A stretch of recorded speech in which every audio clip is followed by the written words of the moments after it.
On a rainy night in a small-town bakery, two hearts find warmth where they least expect it. Welcome to Cozy Ember Whispers.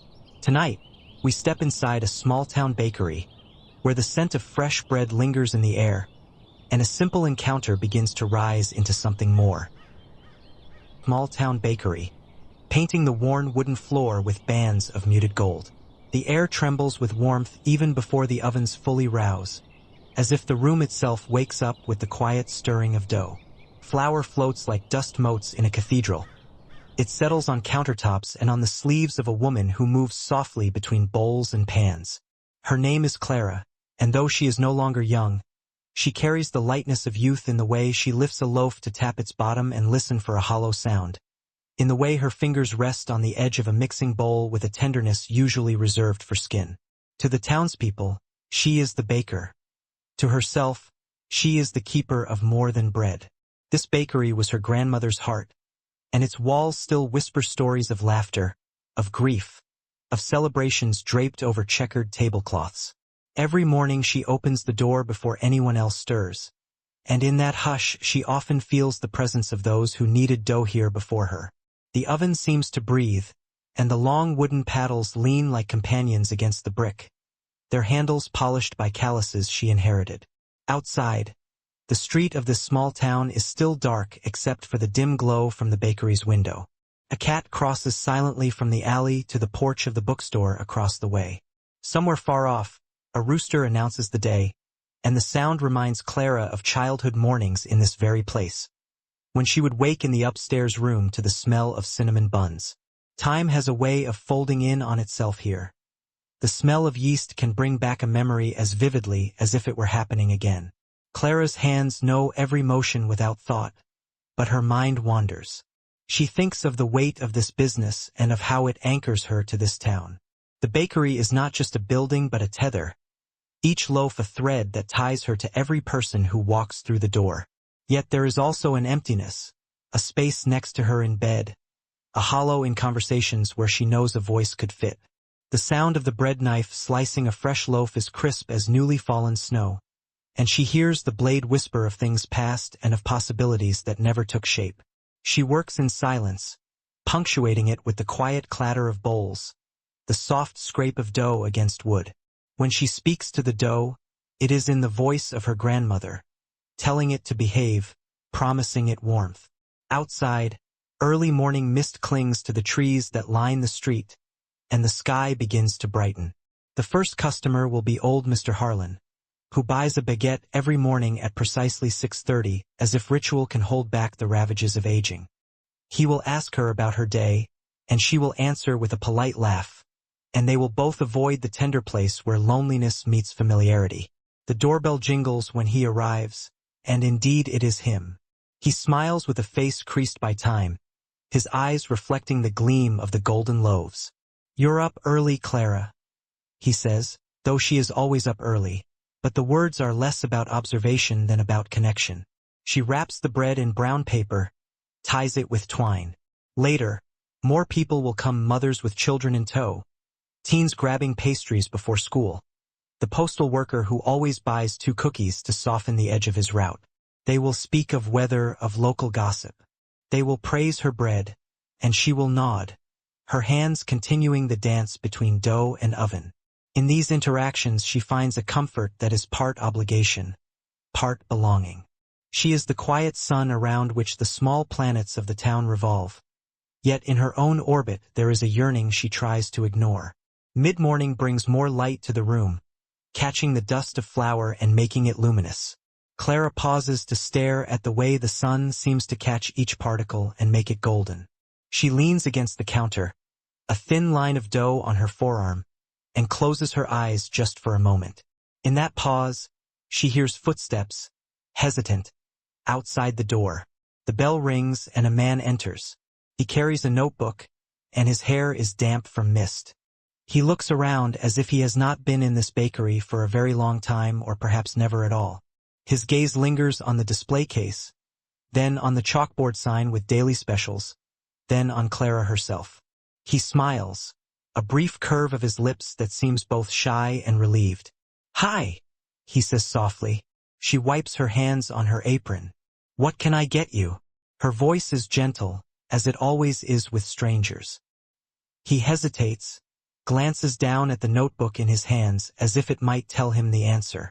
"Coffee," he replies. "And maybe, what do you recommend?" She lifts a tray of cinnamon buns, the icing still melting into the grooves. "These are fresh," she says. He watches the buns as if they hold the key to something he has lost. "I'll take one." His voice has a roughness at its edges, the kind that comes from mornings spent alone. As she pours his coffee, the rich smell fills the space between them. He stands with one hand resting on the counter, the other holding his notebook. In the quiet that follows, the only sound is the crackle of the oven and the soft hum of the refrigerator. When she slides the bun onto a small plate and sets it in front of him, their fingers nearly touch. Something in that almost contact awakens a memory in her. A summer afternoon years ago when she held hands with someone she loved and felt the world stretch out ahead like an endless loaf of bread waiting to rise. She blinks and clears her throat. "You're not from here," she says, more as an invitation than a question. He nods. "I grew up here," he replies, surprising her. "But I left. For a long time." His eyes move to the window to the street beyond. "I'm back," he adds, as if still convincing himself. She studies his face and, in the angle of his jaw, something familiar glimmers, a reflection of a boy she once knew. She remembers a child with messy hair who scribbled stories and read them to anyone who would listen. She remembers hearing that he had left, chasing a dream. "Ethan?" she whispers, and the name lingers in the air like the aroma of baking bread. He looks startled, then laughs softly. "I didn't think anyone would recognize me." She nods, feeling the past and present fold together. "It's been years," she says. His gaze drops to the coffee, and he wraps his hands around the mug, absorbing its warmth. "Too many," he murmurs. "I needed to get out then. Thought the world would be bigger somewhere else." He lifts the notebook slightly. "But now I'm back, trying to write something." The notebook is filled with scribbles, the edges of the pages worn. He places it on the counter as if revealing a fragile part of himself. She does not ask what he's writing. She recognizes the look in his eyes, the hunger for meaning, for a place to rest his stories. Instead, she offers him the cinnamon bun. "On the house?" she says softly, and when he protests, she shakes her head. "It's your first morning back," she explains. "Everyone deserves something warm." He smiles genuinely this time, and the room seems to lighten. He takes a bite, and his eyes close briefly, savoring the taste. The warm cinnamon, the softness of the bun, the icing that melts at the edges. All of it seems to anchor him to the present. He sighs. "I forgot how good these are." His voice is thick with emotion. He sits at a small table by the window, the notebook open beside the plate. His pen moves occasionally, capturing impressions of the bakery. The hum, the golden light, the way the morning unfolds slowly. Clara watches him out of the corner of her eye as she moves between tasks. She notices the way he bites his lip when he thinks, the way his hand hovers above the page before landing. There is a silence between them that feels comfortable, filled with the sound of pages turning, of bread crust cracking as she slices it, of the doorbell chiming as more people enter and leave. Hours pass and Ethan remains. He orders another coffee, this time paying, and she smiles as she pours. Their exchanges are minimal. A comment about the weather, a question about the best time to buy bread. Each word is a brick laid gently between them, building something small and steady. As the day winds down, the light shifts.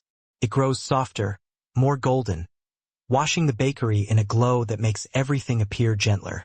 The crowd thins, leaving only a handful of customers. Ethan stands, stretching, and approaches the counter. "This place," he says quietly, "has more stories than any city block I've lived on." His eyes meet hers.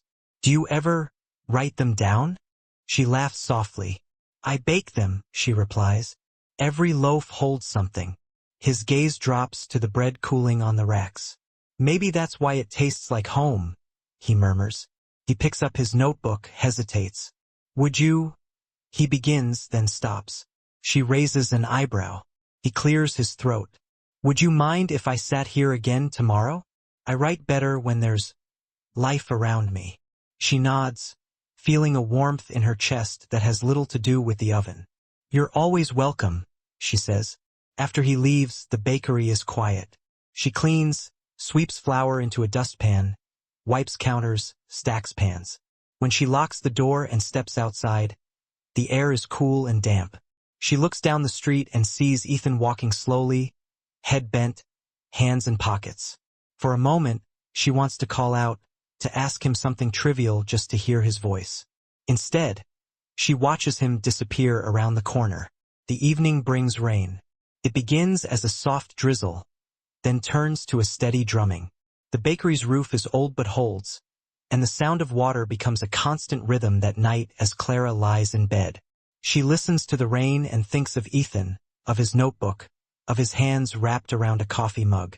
She wonders what it feels like to leave, to chase a dream, to return. She wonders if he will stay. The thought is both comforting and dangerous.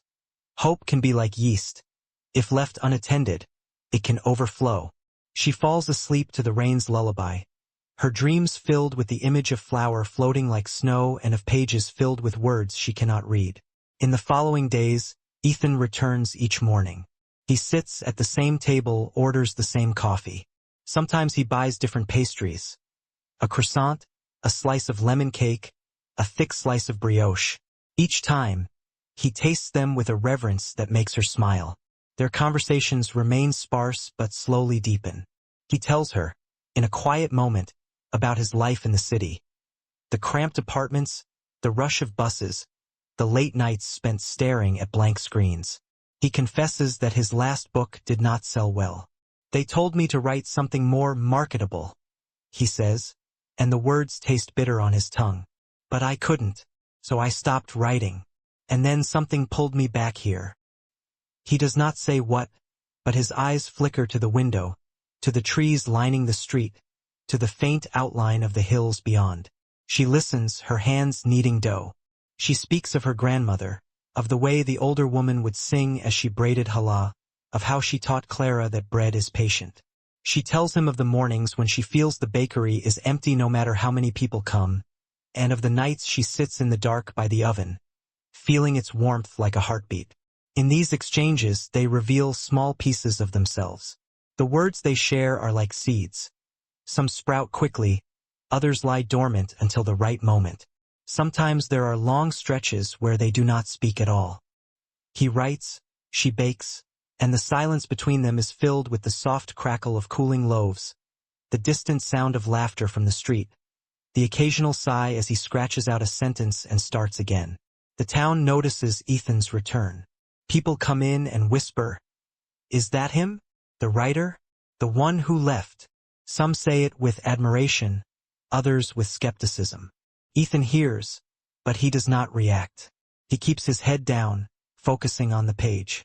One afternoon, when the sun hangs low and golden, a young girl enters the bakery. She is no more than 8 years old, with hair braided in pigtails. She stands at the counter and stares at the array of cookies. Clara bends down to be at eye level. "What would you like?" she asks gently. The girl looks at her, then at Ethan, then back at Clara. "The prettiest one," she declares with the sincerity of someone who still believes that beauty has taste. Clara laughs and selects a sugar cookie decorated with tiny pastel sprinkles. As she wraps it, the girl leans closer and whispers, "Is that man a real author?" Her eyes widen as if she is meeting a character from a fairy tale. Clara glances at Ethan, who hears the question. He looks up and smiles softly. "I write words," he says. The girl nods, satisfied. "I draw pictures," she confides in return. Ethan's smile deepens. "Then you are an artist too." The interaction is small, but in it, something shifts. Ethan's shoulders seem to loosen. He leans back in his chair and watches the girl leave, swinging her cookie bag like a treasure. He looks at Clara and shakes his head, almost imperceptibly. "I forgot," he says quietly. That stories matter here. The days continue, each one blending into the next like ingredients in a batter. The town moves at its usual rhythm. Children ride bicycles down the main street. The barber sweeps hair clippings onto the sidewalk. The bookstore displays new releases. Autumn creeps in, painting leaves in colors that make the hills look like patchwork quilts. With the cooler weather comes a different kind of baking. Pumpkin bread, spice cakes, hearty loaves filled with seeds. Ethan writes more, sometimes reading a paragraph aloud to himself under his breath. Clara listens without appearing to. She notices the way the words shift, becoming less restless, more anchored. They begin to sound like the town, like mornings filled with flower and evenings filled with rain. Then, one afternoon, when the bakery is empty and the light outside has a tired, gray quality, Ethan closes his notebook with a soft thud. He stands, walks to the counter, and leans against it, his expression serious. "I have to tell you something," he says. The words seem heavier than usual, as if they have been weighing on him for days. Clara stops kneading dough and looks at him. The flour on her hands highlights the fine lines on her skin. "What is it?" she asks, bracing herself. He takes a deep breath. "I have an offer," he says, "from my publisher. They want me to come back. They say they'll give me more time, more freedom. But I need to be there." The word there hangs between them like the scent of burning bread. Clara's heart does something she does not expect. It flutters and then falls. She wipes her hands on her apron and feels the rough fabric against her palms. "When?" she asks, the question barely above a whisper. "Soon," he replies. He looks down at his hands, at the callus on his index finger where his pen rests. "I don't know if I should go," he admits. "This place has done something to me." He gestures around the bakery, his voice breaking slightly. "I feel like I can breathe here. I can write. But the part of me that's always wanted to prove something keeps saying go." He pauses, then continues, "What would you do?" His question is not rhetorical. It is heavy with hope, with fear. Clara meets his eyes. In them she sees the boy who left and the man who returned, both standing in front of her. She thinks of all the times she considered leaving, of the world beyond the hills. She thinks of her grandmother, who once told her that the hardest thing is to know which door to walk through. "I can't answer that for you," she says softly. "But I can tell you this: bread takes time. You can't rush it. If you do, it will collapse. Maybe stories are the same." He nods, absorbing her words as if they are lines from his own notebook. "Thank you," he says, and there is genuine gratitude in his voice. "I needed someone to remind me about patience." He returns to his table. Up. Buildings. Trees bend and power lines hum. In the bakery, the lights flicker and then go out. Clara stands in the sudden darkness, the oven's heat now the only source of light and warmth. She hesitates, then feels her way along the counter to find candles. She lights them one by one, their flames sputtering and then steadier. The bakery takes on an almost sacred glow. The world outside feels far away. Moments later, the door bursts open. Rain blows in, cold and insistent. Ethan stands dripping in the entrance, his notebook tucked under his jacket. "Are you okay?" he asks, his voice loud over the storm's roar. Clara nods, surprised by the urgency in his face. "I'm fine," she says. "The power's out." He steps inside and shuts the door, pushing against the wind to close it. "I was walking when it hit," he explains, wiping water from his brow. "I thought you might need some help." He shakes off his jacket, water pooling around his shoes. She hands him a towel, and he dries his hair awkwardly. The candlelight flickers across his face, casting shadows that make him look both older and younger. "Thank you," she says. "I'm glad you came." He shrugs, embarrassed, but there is a warmth in his eyes. They move around the bakery, lighting more candles, their hands brushing occasionally.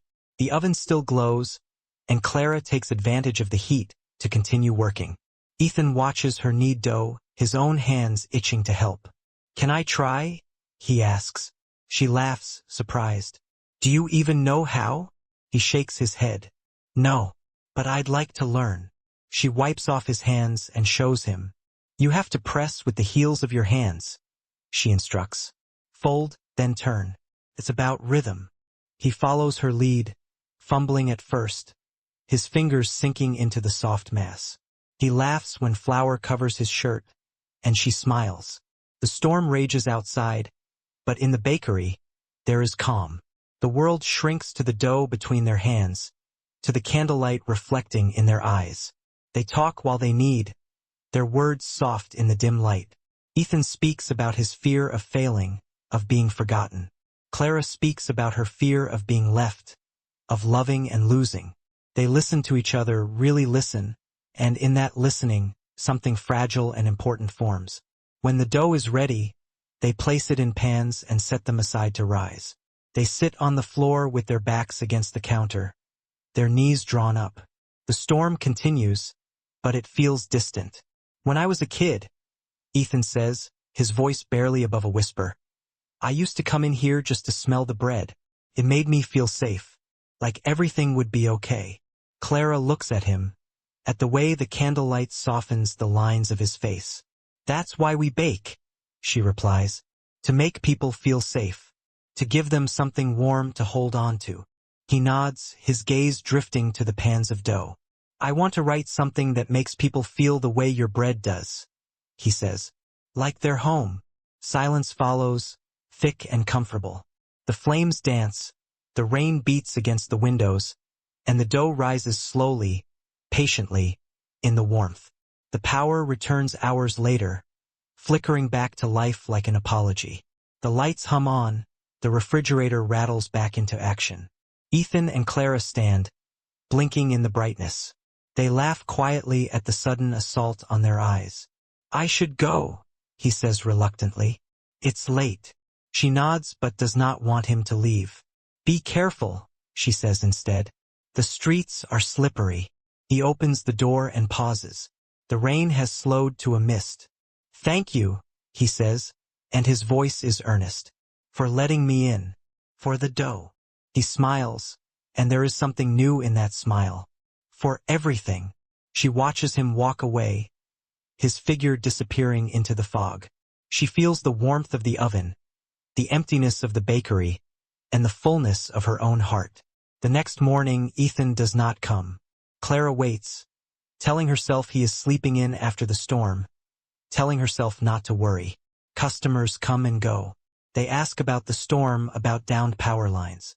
She listens, nods, laughs, but her eyes flicker to the door with every jingle of the bell. When the day ends and he still has not appeared, she cleans slowly, letting the rag linger on the countertop, waiting. She goes upstairs and sits by her window, watching the street until the sky darkens completely. The next day he arrives. He looks tired, his eyes rimmed with dark circles. He sets his notebook on the counter and meets her gaze. I stayed up, he says quietly. I wrote. His voice is hoarse, but there is a lightness in it. I wrote through the night.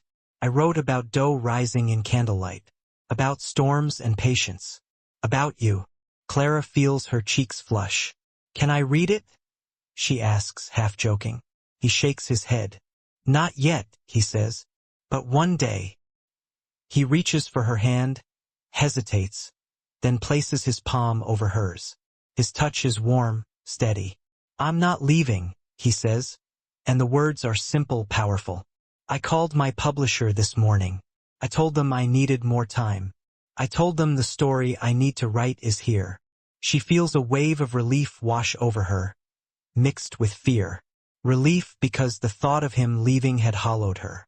Fear because now there is something to lose. But she smiles. Good, she says softly. There's still a lot you don't know about kneading dough. He laughs, the sound filling the bakery like the smell of fresh bread. Over the next weeks, Ethan and Clara continue their routine, but it is no longer the same. There is an easiness between them, a comfort that comes from shared secrets. Their conversations deepen. They speak about their childhoods, about regrets, about dreams they are still afraid to claim. He reads a line from his writing to her now and then, and she responds with honest thoughts. She teaches him how to braid challah, how to score a loaf so it blooms in the oven. He teaches her how to see the small details of her world as if for the first time. The way the town square's fountain glistens in early morning, the way shadows lengthen as the sun sets behind the hills. They begin to create something new together. One evening, as they sit at the table with scraps of paper and flour still dusting the air, Ethan speaks. "What if," he begins, "we wrote a book together?" She raises an eyebrow. "A cookbook?" she jokes. He shakes his head, smiling. "A storybook," he clarifies, "but with recipes. Each story about someone in this town. Each recipe tied to that story." He looks at her with anticipation. "We could share what we both love." She considers the idea. She sees the possibilities. The story of Mr. Harlan and his daily baguette. The tale of the young girl who draws pictures and buys the prettiest cookie. The narrative of a stormy night when dough rose slowly by candlelight and two people realized something important. She sees how each loaf of bread could become a chapter, each cake a poem. She nods, feeling excitement rise like yeast. "Let's do it," she says. They begin immediately. Ethan writes, and Clara bakes. They gather stories from the people who come into the bakery. They listen, they laugh, sometimes they cry. They write about the smell of cinnamon reminding a widow of her husband, about a young couple who met over a shared slice of pie, about a teenager who learned confidence while icing cupcakes. They pair each story with a recipe, with notes in the margins that read like whispered secrets. Add a pinch of love here. Bake until golden and memories flood back. The project draws them even closer. They spend evenings reading drafts aloud, mornings testing recipes. They argue about whether a story needs a different ending, whether a cookie needs more nutmeg. They compromise, they collaborate. In the margins of the book, their handwriting intertwines. As the first winter snow falls, they finish the book. They hold the manuscript in their hands, feeling its weight.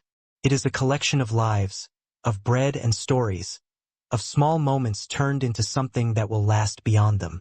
They decide to self-publish first, to share it with the town. On the day of its release, the bakery is filled with people. The smell of bread mingles with the crisp scent of snow. Ethan stands behind the counter with Clara, his hand occasionally brushing hers. They sign copies, they hug friends. Mr. Harlan tears up as he reads his own story. The young girl with the pigtails points excitedly at the page where her drawing is reproduced. The bookstore owner promises to put it in the front window. As the day winds down and the bakery empties, Clara and Ethan stand in the doorway, watching the sky turn pink. They are quiet, content. Clara leans her head against the doorframe. "I never imagined this," she says softly. Ethan wraps an arm around her shoulders. "Neither did I," he admits. "But it feels right, like the smell of bread in the morning." She laughs gently. "Or like a story that ends softly," she adds. He nods. "With hope," he says. "Always with hope." They step outside. The air is crisp, and the snow crunches under their feet. They walk down the street, their arms brushing. The bakery glows behind them, its window like a warm beacon in the cold. People might think this is the end of their story, but it is not. It is a beginning. There will be more loaves to bake, more stories to write, more storms, more quiet mornings. The town will continue to move at its own pace, and they will move with it together. As they turn the corner, the bells of the church chime softly, marking the hour. The sound echoes down the street and fills the silence between them. Ethan looks at Clara. "Do you ever think about what would have happened if we never met again?" he asks, his voice thoughtful. She smiles. "Sometimes," she admits. "But then I remember that bread and stories rise even in the most unexpected places." They walk on. The night settles like a blanket, their breath clouds in the air. They talk about small things, the best way to keep bread fresh in winter, the possibility of planting herbs next spring, the idea of writing about other small towns. Their voices blend with the sound of their steps. When they reach the end of the street, they stop. The lights of the bakery are still visible, a soft glow in the distance. Ethan takes her hand. His fingers are warm despite the cold.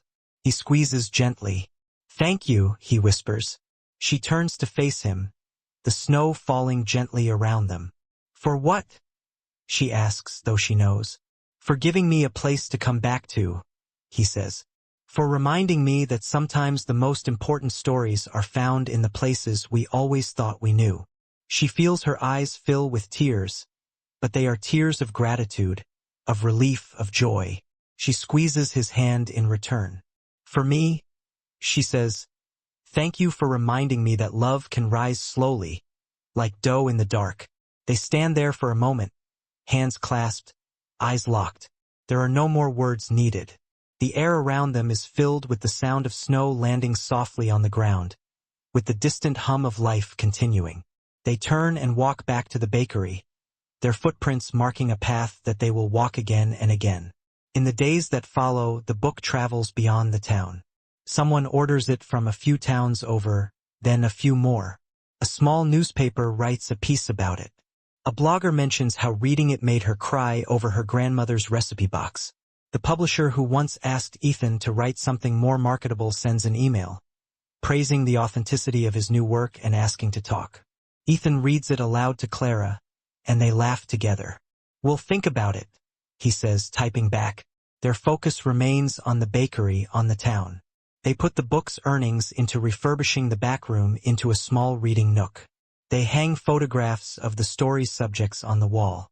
They host evenings where people read their favorite parts aloud, where someone might bring a guitar and play softly. Each of these nights feels like adding yeast to the community, like letting it rise. Sometimes, when the bakery is closed and the town is asleep, Ethan and Clara sit by the oven with mugs of tea. They talk about nothing and everything. They rest their heads together.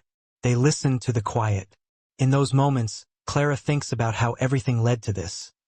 The early mornings, the loneliness, the rainy night when the power went out. She thinks about the first time Ethan walked in, a stranger with a notebook.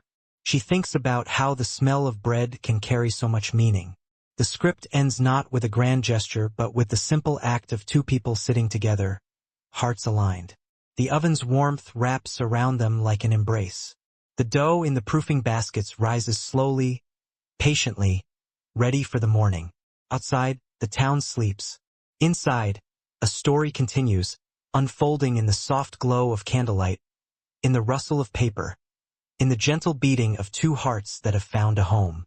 And as the narrator, watching from a quiet corner, I invite you to return to this place whenever you need warmth, to listen to the hum of the ovens, to watch the flour dance in the light, to feel the hope that rises silently within every loaf. Because sometimes, the most tender love stories are not the ones filled with dramatic declarations, but those whispered in the spaces between words, kneaded into dough, and baked slowly until they are ready to be shared. Thank you for listening to tonight's story. If it soothed your heart and helped you relax, consider subscribing to Cozy Ember Whispers for more gentle bedtime tales. We'd love to hear how the story made you feel in the comments below. Until next time, may your nights be soft, your dreams be kind, and may you always know that love continues even in the quiet.